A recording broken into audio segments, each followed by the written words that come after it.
Welcome to my channel Telugu trading కి స్వాగతం. ఈ రోజు వచ్చేసి చాలా మంది ఒక కామెంట్ అయితే చేశారు. మన బ్రదర్ అయితే కామెంట్ చేశాడు, అన్న ఈ ఎంట్రీ ఎక్కడ తీసుకోవాలో ఎగ్జిట్ ఎక్కడ తీసుకోవాలో అర్థమవుతలేదు అన్న, కొద్ది దీని గురించి ఒక ఇండికేటర్ గురించి చెప్పను అన్నాడు. సో ఆయన కోసం వచ్చేసి నేనైతే ఒక ఇండికేటర్ అయితే మీ ముందుకు వచ్చాను అనమాట.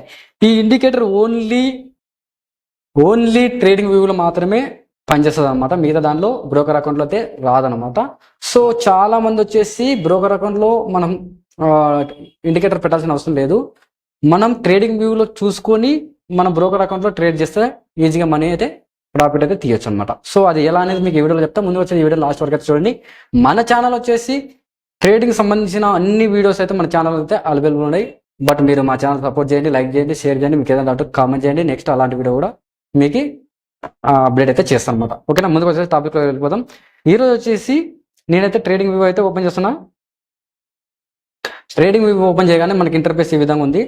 ఆటోమేటిక్గా తెలిసిపోతుంది కదా. ట్రేడింగ్ వ్యూలో వచ్చేసి మీరు చాలా మంది చెప్తున్నా బిట్ క్యాన్లో ఇండికేటర్ చెప్పను అంటారు. సో ఈ బిట్ క్యాన్ కావచ్చు, ఏ టు జెడ్ మనకి దీంట్లో సెటప్ చేసుకుంటే అన్ని దానిలోకి పనిచేస్తుంది అనమాట. స్టాక్ పైన పనిచేస్తుంది, నెఫ్ట్కి పనిచేస్తుంది, క్రూడ్ ఆయిల్ పనిచేస్తుంది, న్యాచురల్ గ్యాస్ పనిచేస్తుంది. ఇలా అన్ని దానిలోకి వచ్చేసి ఒకటే ఇండికేటర్ అనమాట. సో ఇప్పుడు వచ్చేసి నేను ఉదాహరణకు వచ్చేసి క్రూడ్ ఆయిల్ అనేది ఓపెన్ చేస్తున్నా. క్రూడ్ ఆయిల్ ఓపెన్ చేయగానే మనకి ఇండికేటర్ అనేది వచ్చింది. దీన్ని ఆఫ్ చేస్తున్నా. మనకి ఏ ఇండికేటర్ అయితే లేదు, బట్ ఈ విధంగా ఉంది. ఇది 50 మినిట్స్ కావచ్చు, డే ఫ్రేమ్లో కావచ్చు, ఏ టైం ఫ్రేమ్లో చేసినా కూడా వర్క్ అయితే అవుతుంది అనమాట. ఓకేనా, ముందుకు వచ్చేసి నేను డే ఫ్రేమ్ అయితే ఓపెన్ చేస్తున్నా. డే ఫ్రేమ్ ఓపెన్ చేయగానే మనకి ఈ విధంగా ఉంది. సో ఈ విధంగా ఉన్నప్పుడు మనకు క్లారిటీ అయితే లేదు. కొత్తగా బిగినర్కి అయితే ఇది పైకి పోతుందా కిందికి పోతుందా అనేది తెలియదు అనమాట. కాబట్టి వాళ్ళ కోసం వచ్చేసి ఈ ఇండికేటర్ వచ్చేసి ఇక్కడ ఎడిట్లోకి వెళ్తే ఇక్కడ కింద ఇక్కడ ఉంది కదా, దీనిపైన క్లిక్ చేస్తే ఇండికేటర్ అని ఉంటుంది. ఇక్కడ స్వింగ్ హై స్వింగ్ లో అని ఉంటుంది. ఓకేనా, ఇక్కడ చూడొచ్చు స్వింగ్ హై స్వింగ్ లో ఉంది. ఈ ఇండికేటర్ మీద క్లిక్ చేస్తే ఆటోమేటిక్గా ఇండికేటర్ అనేది అప్లై అయిపోతుంది అనమాట. చూడొచ్చు ఈ ఇండికేటర్ అయితే అయిపోయింది. ఇది డే ఫ్రేమ్ అనమాట. ఇప్పుడు మన లో టైంలో వచ్చేసి 4 అవర్ 1 అవర్ 2 అవర్ 50 మినిట్ ఎక్కువ వచ్చేసి మనం 50 మినిట్లోనే ట్రేడ్ అయితే చేయాలి. కాబట్టి 50 మినిట్ అయితే నేను ఓపెన్ చేస్తున్నా. 50 మినిట్ ఓపెన్ చేయగానే మనకి ఇక్కడ స్వింగ్ హై స్వింగ్ లో ఉంది కదా, దీన్ని ఆఫ్ చేస్తున్నాం. ఒకటే ఇండికేటర్ పెట్టినా, ఈ ఇండికేటర్ని ఆన్ చేస్తున్నాం అనమాట. ఓకే, ఇప్పుడు ఈ విధంగా అయితే ఇండికేటర్ అయితే వచ్చింది. దీన్ని మనం 50 మినిట్లో 5 మినిట్లు కూడా ట్రేడ్ అయితే చేద్దాం అనమాట. సో ఈ విధంగా అయితే వచ్చేసింది.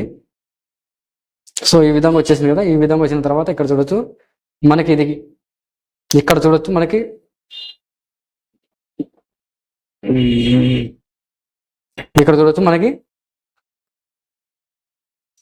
ఇక్కడ చూడొచ్చు మనకి ఇక్కడ ఆటోమేటిక్గా ఇక్కడ డిమాండ్ జోన్ ఉంది కదా. డిమాండ్ జోన్ నుంచి మనకి ఇక్కడ డిమాండ్ జోన్ అంటే మనకి బ్లూ కలర్ అనేది డిమాండ్ జోన్ అనమాట, రెడ్ కలర్ అనేది సప్లై జోన్ అనమాట.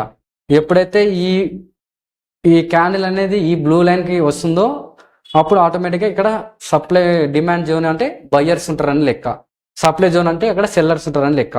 మనకి 5 మినిట్ 50 మినిట్లు టైం ఫ్రేమ్ చేద్దాం. 50 మినిట్లు కూడా ఈ విధంగా అయితే వచ్చిందనమాట. ఇక్కడ చూడొచ్చు మనకి ఇక్కడ ఈ బ్లూ కలర్ ఉన్నాయని చెప్పాను కదా, ఈ బ్లూ కలర్ అనేవి డిమాండ్ జోన్లే అనమాట. ఎక్కడ డిమాండ్ జోన్ ఈ ఎంట్రీ తీసుకుంటే ఇక్కడ ఆల్మోస్ట్ ఇక్కడ క్లోజ్ ఇచ్చింది. ఇక్కడ నుంచి ఇక్కడ వరకు మనకి టార్గెట్ ఇచ్చింది అనమాట. ఇక్కడ ఇది కూడా బ్రేక్ అయితే మనకి ఇక్కడ వచ్చేస్తుంది అనమాట. ఇది బ్రేక్ అయితే అప్ సైడ్కి బ్రేక్ కాలేదు కాబట్టి డౌన్ సైడ్ బ్రేక్ అయింది కాబట్టి ఇది ఎక్కడ వస్తుంది, దీన్ని డిమాండ్ జోన్ ఎక్కడ ఉంది, ఇక్కడ ఉంది. సో ఇది ఇంతవరకు అయితే ఫాల్ అవుతుంది అనమాట. సో ఈ విధంగా మనం ఐడెంటిఫై చేసుకోవచ్చు. ఇది క్రూడ్ ఆయిల్ అనమాట. ఇప్పుడు స్టాక్ పైన చూసుకుందాం. పాలసీ బజార్ కావచ్చు, టాటా పవర్ కావచ్చు, టీవీఎస్ మోటార్ కానీ చూసుకుందాం. టీవీఎస్ మోటార్కి అయితే ఓపెన్ చేస్తున్నా.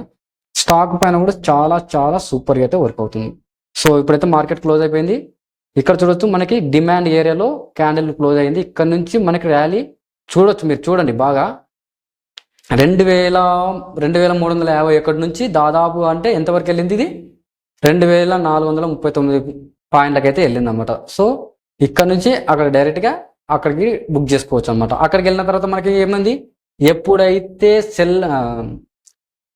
సప్లై జోన్ని క్రాస్ అవుతే అప్ సైడ్కి వెళ్ళే ఛాయిస్ ఉంటుంది. ఎప్పుడైతే సప్లై జోన్కి వెళ్ళి మళ్ళీ రెడ్ క్యాండిల్ వేస్తే 100%గా మళ్ళీ ఎక్కడికి వెళ్తుంది, అది డైరెక్ట్గా డిమాండ్ జోన్కే వస్తుంది అనమాట. ఇది ఈ వరకు వచ్చే ఛాయిస్ అయితే ఉంటుంది అనమాట రేపు. సో ఈ విధంగా చూసుకొని మనం ఈజీగా టార్గెట్లు అయితే చేసుకోవచ్చు అనమాట. ఇది అయిపోయింది. నెక్స్ట్ వచ్చేసి మనకి బిట్ క్యాన్లో కూడా చూపిస్తాం అనమాట. బిట్ క్యాన్ అయితే ఓపెన్ చేస్తున్నా. సో బిట్ క్యాన్ కూడా సేమ్ టు సేమ్ 50 మినిట్లో చూడొచ్చు. ఇక్కడ మనకి డిమాండ్ జోన్ అనమాట. డిమాండ్ జోన్ నుంచి మనకి డైరెక్ట్గా అప్ సైడ్కి వెళ్ళింది. అప్ సైడ్లో ఒక రెడ్ క్యాండిల్ వేసి మళ్ళీ కిందికి మళ్ళీ డిమాండ్ జోన్కి అయితే వస్తుంది. ఒకవేళ డిమాండ్ జోన్ కూడా బ్రేక్ అయితే ఎక్కడికి వెళ్తుంది, ఇది కిందికి వెళ్తుంది అనమాట. కింద ఆల్రెడీ ఈ డిమాండ్ జోన్ ఉంది కదా, ఇక్కడ డిమాండ్ జోన్ ఉంది, ఇక్కడ అయిపోతే ఇక్కడికి, ఇక్కడ అయిపోతే ఇక్కడ అట. మనం దీన్ని చూస్తే కొద్దీ మనకి టార్గెట్లు అనేది వస్తూనే ఉంటుంది అనమాట. దీన్ని చూసుకొని మనం ఈజీగా టార్గెట్లు అయితే చేయొచ్చు. అంతేకాకుండా నిఫ్టీ చూసుకుందాం. నిఫ్టీలో వచ్చేసి మనం 5 మినిట్లో మాత్రమే ట్రేడ్ అయితే చేయాలి, ఓకేనా. నిఫ్టీలో ఎందుకంటే 50 మినిట్ పని చేయదన్నమాట. సో ఇక్కడ చూడొచ్చు మనకి ఈ డిమాండ్ జోన్లో ఒక రెడ్ క్యాండిల్, ఒక గ్రీన్ క్యాండిల్ అయితే వేసింది. ఈ క్యాండిల్ క్లోజ్ చేసిన తర్వాత ఎంట్రీ తీసుకున్నాక యాజ్ పర్ ఇక్కడ నుంచి ఇక్కడ వరకు డైరెక్ట్గా టార్గెట్ అయితే వచ్చేసింది. సో మళ్ళీ అక్కడికి బ్రేక్ కాయలేదు కాబట్టి మనకి రివర్సల్ అయితే అయిందనమాట. అక్కడ నుంచి మనకి కిందికి సెల్లింగ్ అయితే తీసుకోవచ్చు. ఎందుకంటే ఇక్కడ తీసుకున్నామంటే ఆటోమేటిక్గా ఎక్కడికి వస్తుంది, మళ్ళీ డిమాండ్ ఏరియాకి వచ్చింది. సో డిమాండ్ జోన్లోకి వచ్చిన తర్వాత మళ్ళీ డోజ్ కొట్టింది, మళ్ళీ సప్లై జోన్కి ర్యాలీ అయితే అయ్యింది. సో ఈ విధంగా సింపుల్గా మనం ఐడెంటిఫై చేసుకొని ఈజీగా టార్గెట్లు అయితే తీసుకోవచ్చు. ఇక్కడ చూడొచ్చు సేమ్ టు సేమ్, మళ్ళీ డిమాండ్ జోన్, మళ్ళీ సప్లై జోన్, మళ్ళీ డిమాండ్ జోన్, మళ్ళీ సప్లై జోన్. ఈ విధంగా అప్ సైడ్కి వెళ్ళే ఛాయిస్ అయితే వచ్చేసింది. సో డౌన్ సైడ్కి ఏ విధంగా వస్తుందంటే ఈ విధంగా అయితే డౌన్ సైడ్కి వస్తుంది. ఇక్కడ చూడొచ్చు డౌన్ సైడ్కి వచ్చే విధానం ఈ విధంగా ఉంటుంది. సో ఎప్పుడైతే సప్లై జోన్ నుంచి మళ్ళీ డిమాండ్ జోన్కి వచ్చింది, డిమాండ్ జోన్ ఎప్పుడైతే బ్రేక్ అయితే అప్పుడు మళ్ళీ డిమాండ్ జోన్కి వచ్చింది, మళ్ళీ డిమాండ్ జోన్కి వచ్చింది, మళ్ళీ డిమాండ్ జోన్కి వచ్చింది, మళ్ళీ డిమాండ్ జోన్కి. ఈ విధంగా ఇది సెల్లింగ్ సైడ్, బయింగ్ సైడ్ ఈ విధంగా ఉంటుంది. సో ఈ విధంగా సింపుల్గా మనం అనలైజ్ చేసుకొని ఈజీగా మనం ప్రాఫిట్ అయితే తీయచ్చు. అంతేకాకుండా బిట్ కాయిన్లో వచ్చేసి సోలానా, తర్వాత XRP అవన్నీ ఉంటాయి కదా, సోలానాలో కూడా చూపిస్తామంట. సోలానా ఓపెన్ చేసిన సోలానా ఫ్యూచర్లో ఇక్కడ చూడవచ్చు.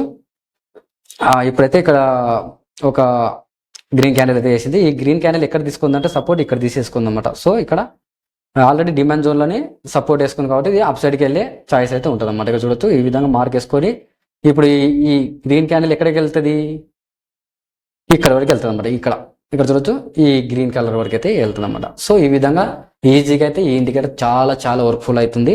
కాబట్టి మీరు చూసుకొని బ్యాక్ టెస్ట్ చేసుకొని అయితే ఈజీగా ప్రాఫిట్ అయితే తీసుకోవచ్చు. వీడియో నచ్చితే లైక్ చేయండి, షేర్ చేయండి. మీకు ఏదైనా డౌట్ ఉంటే కామెంట్ చేయండి.